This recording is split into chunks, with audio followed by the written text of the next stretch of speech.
Among the items we obtained during our investigation were writings from an anarchist supporter who confirms the strategy that engaging in violence will bring attention to the group's political goals. As alleged in the indictment, the defendants used social media and other open source outlets such as Scenes blog to advocate, boast, and take credit for their destruction. The indictment lists 225 incidents in which we allege that the defendants worked together to prevent the construction of the Atlanta Public Safety Training Center. These alleged incidents include, but are not limited to, the following. On July 5th, 2020, members of the group attacked the Georgia Department of Public Safety headquarters by throwing rocks and hurling a Molotov cocktail through the window, resulting in the injury of 2 employees in the building catching fire. On May 17th, 2022, defendants hurled Molotov cocktails and glass bottles at police officers at the training center site. On December 13th, 2022, defendants threw fireworks at firefighters and EMTs, damaged an APD vehicle, and cut the safety rope of an arborist working in one of the trees on the site. On multiple occasions, members of the group torched and caused other damage to buildings and construction equipment, including excavators and bulldozers owned by contractors associated with the project, and then claimed responsibility for the destruction. Members of the group used the Scenes blog to call for a night of rage to occur on January 21st, 2023, during which defendants committed arson and property damage, an attempt to break into 191 Peachtree, where the offices of the Atlanta Police Foundation and other businesses are located.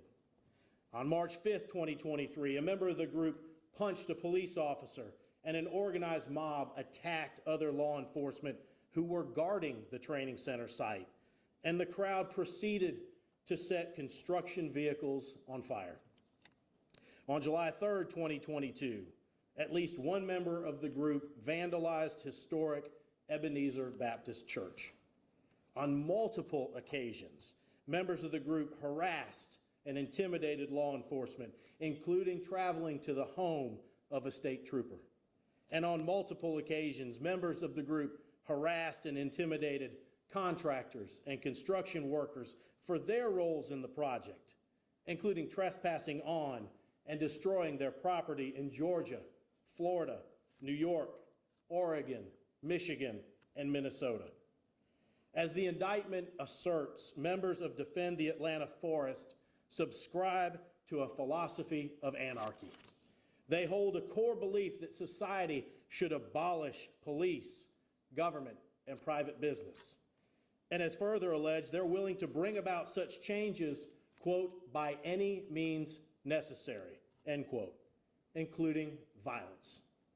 In order to advance their agenda, we contend that this group has actively recruited and trained others from Georgia, around the country, and across the globe to participate in this criminal enterprise. The overwhelming majority of those we have indicted are, in fact, from other states, and one is from another country. We assert that members of Defend the Atlanta Forest, guided by their extreme worldview, united in opposition to the construction of the Atlanta Public Safety Training Center, and in opposition to any company associated with the project. Listen to the words written by a Defend the Atlanta Forest member, and I quote, "The idea is, if you deal with the Atlanta Police Foundation, you'll deal with us. For this one contract, people are coming to your house. For this one contract, people are visiting your church. For this one contract, people are flooding your phone lines. People are sending you faxes. People are visiting your office. Some people are vandalizing your stores, are burning your equipment for the one contract," end quote. And this was chanted repeatedly during a public hearing at Atlanta City Hall just this past June. If you build it, we will burn it. If you build it, we will burn it. As alleged in the indictment, members of Defend the Atlanta Forest flatly reject the rule of law and do not recognize governmental authority. A sign reading, quote, "You are now leaving the USA," end quote, was featured at the training site and also in social media and blog posts about the group. Similar to the Capitol Hill Autonomous Zone, also known as the CHAZ, that was created and occupied by anarchists in 2020 in Seattle, Washington, we contend that members of Defend the Atlanta Forest unlawfully occupied the land in Atlanta where the training center is set to be built. They lived illegally in and around the trees on this property for nearly 2 years. In order to barricade the site, we assert that the defendants set sharp traps designed to injure anyone who might approach them, including law enforcement officers. As further alleged in the indictment, the defendants used incendiary devices, such as Molotov cocktails, large mortar-style fireworks, and were in the process of constructing a rudimentary explosive device. In one incident, we contend that members of Defend the Atlanta Forest trapped an unsuspecting civilian who'd approached the area and held him at gunpoint. As alleged in the indictment, the Defend the Atlanta Forest is financially supported by the Network for Strong Communities. While the Network for Strong Communities portrays itself as a legitimate, charitable, social justice organization, we contend that this group is operating several bank accounts, commingling funds from various causes, and raising money to establish and maintain the autonomous zone within the forest. As a result, thousands of good faith donors gave millions of their own money to a certain charitable cause, and their funds instead were spent on ammunition, surveillance materials, and a drone, among other out-of-scope items. Violence is not political speech, and I will never understand how we got to where we are today. It's important to remember these acts of violence are in response to the fact that the residents of Atlanta have rightly chosen to build a state-of-the-art public safety training center, a complex that will provide best-in-class training for first responders, firefighters, and law enforcement officers, the professionals who ensure our safety, who we call in times of crisis, who show up when our lives are truly at stake and Georgians are at their most vulnerable. We need well-trained first responders. We need well-trained firefighters. And yes, we need well-trained police officers. Better training does not just help those who put on the uniform, but also leads to safer communities. Although this training center will be about more than training just law enforcement, let me say this about the importance of including police as well. Coming out of the social justice unrest during the summer of 2020, most people agreed that we want and need better trained police officers. In fact, there was almost a universal call for this. And here in Atlanta, we did what we always do. The public and private sectors came together to solve the problem. The business, local government, and law enforcement communities, as well as others, stepped up and said, we will build a state-of-the-art facility to ensure we have the best in our city, because we all deserve it. Regardless of your race, gender, sexual orientation, or where you are from, all Georgians deserve the best, and all Georgians deserve to be safe. The Atlanta Public Safety Training Center is an issue that has been debated, discussed, and voted upon over and over and over again. Let me be clear, as today's announcement shows, looking the other way when violence occurs is not an option in Georgia.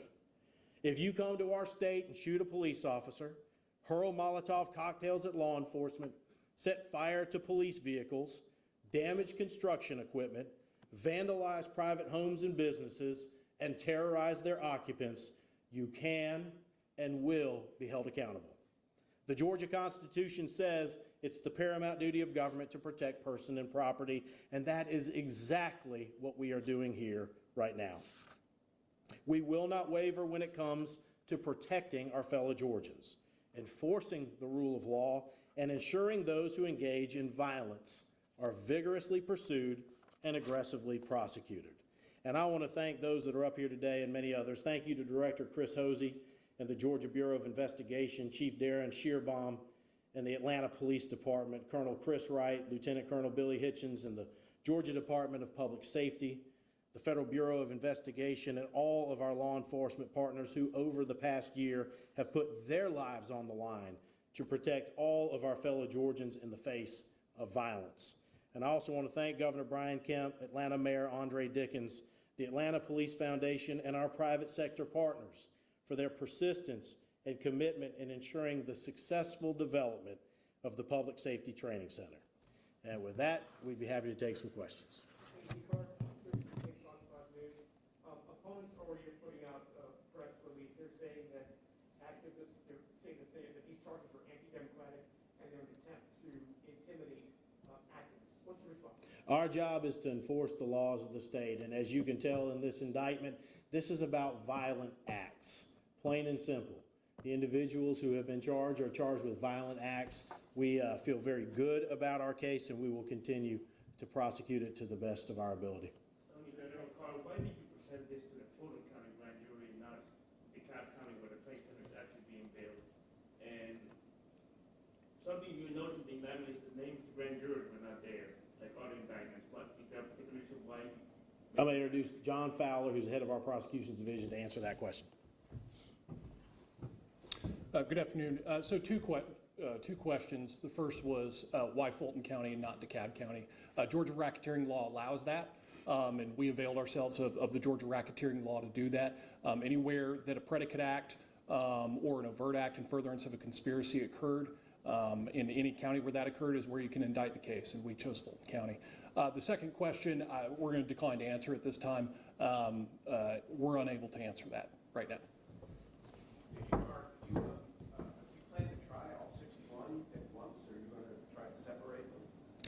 We're not going to talk about strategy on the case right now, just talk about the indictments. Can you talk about the origin? You mentioned the date, May 25th, 2020. That was 11 months before this facility was even proposed. How is that date relevant to this conspiracy? So for the most part, we don't want to get too far into the facts. We'll let that play out in a courtroom, but if you take a look at the indictment, it does tie it as an overt act in furtherance of the conspiracy. So at that point, we're just going to leave it at that. That's what the indictment alleges, and we'll let the rest of it play out in the courtroom. Well, you know the significance of George Floyd's death was May 25th, 2020. Is that why that date was chosen, and how did this all start then? Again, there are certain things that we're going to let play out in the courtroom. We're going to let that play out in the courtroom. And there will be evidence put up, there will be testimony, and we'll let that go up in front of a jury. Attorney General Carr, and this may also be a question for Assistant AG Fowler, is that right? Deputy. You mentioned using the jurisdiction of Fulton County because that's what the state racketeering law allows. Is there, can you talk a little bit about whatever head bumping might have come between the AG's office and the DeKalb District Attorney's office, which made DA Boston step away from the prosecution? Oh, no, you'd have to ask her about that. But look, we've been proud of this case. We've had this case from the very beginning. We've taken the lead on this case. Again, you can see the work that's gone into it. We're proud of this case. We're going to make sure that we hold accountable those that are engaged in acts of violence. Talking with some of those who have been named, they say we don't know each other. Some of us, we don't know any of the other 61. We're all being lumped together. Can you tie how they're all connected? Some were handing out flyers, some were part of a financial part of this, some were more active in the violent acts. Can you connect the dots? How are they all conspiring together? At this point, the indictment speaks for itself. All these people have been arrested before, have been charged before with other charges. What happens to those charges? Are they expected to be surrendering soon here in Fulton County, or what's going to happen? That will play out. That they will in some way, shape, or form have to be processed through the jail because warrants will issue out of Fulton County. But as for the other charges, we haven't made a decision on the other charges at this point. They are still outstanding, but everyone who's charged in this indictment who has not previously been arrested in Fulton County will have to process through the jail in some way, shape, or form.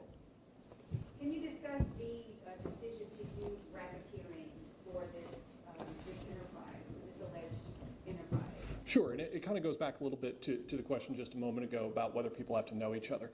When you allege a conspiracy to commit racketeering, there's no requirement under Georgia law that they know each other. The whole purpose of the Georgia racketeering law is that they're all working in some way, shape, or form towards the same goal, and they formed a conspiracy to do that. That doesn't necessarily mean that every person has to talk to every single person. All you have to do is commit one overt act in furtherance of the conspiracy with the others, and then you can be guilty of racketeering. So that's why, is because it's a large case, and so if you want to tie everybody together and they're all trying to do the same thing, racketeering is the appropriate charge. Can you talk about what sentences these defendants might face if convicted? It depends on the different defendants. I won't go into all of them today, but based upon different charges that different people are charged with, racketeering carries 5 to 20 years. Anything that's an attempt, such as attempted arson, is half in the state of Georgia. The money laundering, I believe off the top of my head, is up to 20 years. And then I believe domestic terrorism is 5 to 35. Chief Sheriff, can you tell us a bit about your involvement, your agency's involvement in this investigation? It started way before you became chief, and now it's here with an indictment. Certainly, the Atlanta Police Department is appreciative of our partners in law enforcement. As you will note as you read the indictment, a lot of these, in fact, the majority of these cases, these crimes happened outside the city of Atlanta. So we did not have the ability to investigate where we needed to investigate to stop the criminal activity that was occurring. So we were appreciative of our state partners, the GBI, the Georgia State Patrol, of our partners at the FBI and the ATF. They have all been part of this investigation because those that are engaged in the criminal acts, for the most part, aren't from Georgia, and for the most part weren't committing those crimes in the city of Atlanta. Some were. And I think it's important to note that today a group of individuals are being held accountable that have endangered the voice of the peaceful that wanted to speak on this matter, and to engage in how our law enforcement officers trained and are engaged in how green space should be used. And this group of individuals were suppressing the voice of those that wanted to engage in proper dialogue with their government and their elected officials. And so we want to thank our partners for coming to this cause to be able to hold those accountable that have used crime and criminal acts to stop the public safety training center. Attorney General Carr, what's your timeline? Not going to talk about the strategy, but today was an important day to send a message that we're not going to allow violence to occur in this state. Then from here on out, it's part of the legal process. Okay, that's all we have time for, but if you guys just want to email me, let me know any questions you have, and we'll get that answered. Thank you.